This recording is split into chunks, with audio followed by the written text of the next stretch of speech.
Okay, so this has been way overdue, but I wanted to just give you guys a little bit of a glimpse on how I ended up on BuzzFeed last year.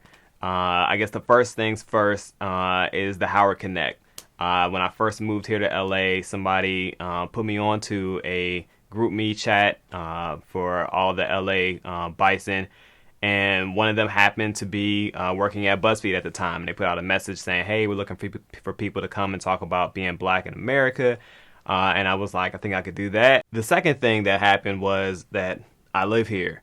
At the time, I was living in North Hollywood. I was only, maybe 15 minutes, 20 minutes away from BuzzFeed's Hollywood studio. So it wasn't anything for me to, take that trip down there. Going to the office was pretty cool, getting a chance to kind of see all of what is going on behind the scenes, in that space. A lot of people just kind of sitting around behind a lot of computers, but, just a really kind of chill looking atmosphere, but a lot of, hard work getting done.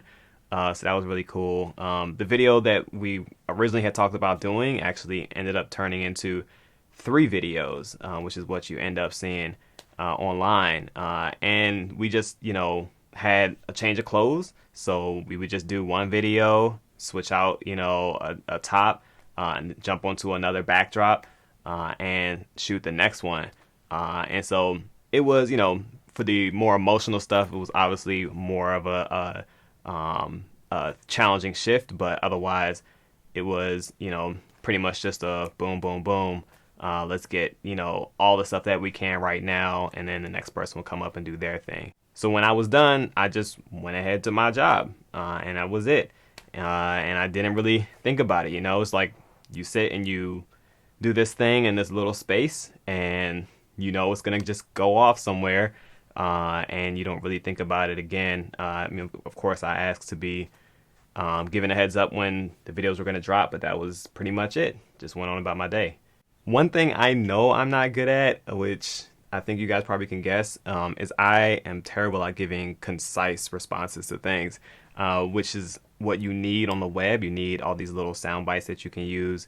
I like to give context to things, and I feel like you don't get to give context when you have to be really short with your phrases, with your responses. But I had to get coached, to be able to give something that was usable for each of those videos.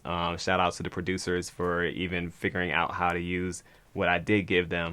Now, when these videos started to drop, I knew about the first one. I knew the first video was coming, and so I was kind of like, okay, this will be cool. For me, it was the whole time I'm thinking this was a fun thing to do, not something that was gonna draw so much attention. The amount of messages starting to pop up on my social media and people texting me and calling me, I was just like, what is really going on? And then the second and the third video dropped sometime after that, and I'm like, okay, now I know what's actually happening. By the time the third video dropped, I had people at my job who were noticing it. I had people in my apartment complex who were picking me out and saying, "Hey, I saw you in that video," and I'm just like, "Oh my God, we're not even friends on Facebook." But it was really, really kind of wild for that few weeks or so, having that much attention brought to just to me. I'm introverted, if y'all have not figured that out yet. So that's what happened. That's how it all played out. Got connected by the Howard crew. Happened to be nearby. I'm doing a bunch of hustle jobs, so I can afford to take some time and just jump into something. And that was it. They made it work, and I got to do something kind of cool. I hope you guys really enjoy those videos. Definitely let me know what you think. And let's see. I guess we'll see what happens in the future, right? All right. See you later. Peace.